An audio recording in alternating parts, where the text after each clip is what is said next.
Hello and welcome back to another video, and today we're going to be looking into how you can save your Excel workbook as a PDF. So first things first, what I'm going to do is I'm going to head over to File, and within File I'm going to go to Save As. So this has now popped up. So now what I'm going to do is simply select the location I want to save my PDF within. So I'm going to save it in my Excel folder, and then I'm going to go to File Format and scroll down and simply choose PDF.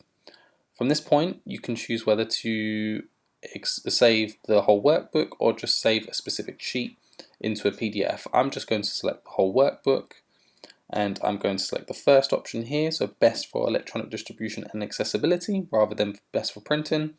And now I'm simply going to save, and sometimes this takes a little while, but that's now happened very quickly. And now simply I'll go into the folder that the PDF is within, and as simple as that, I've now managed to export my Excel workbook into a PDF format.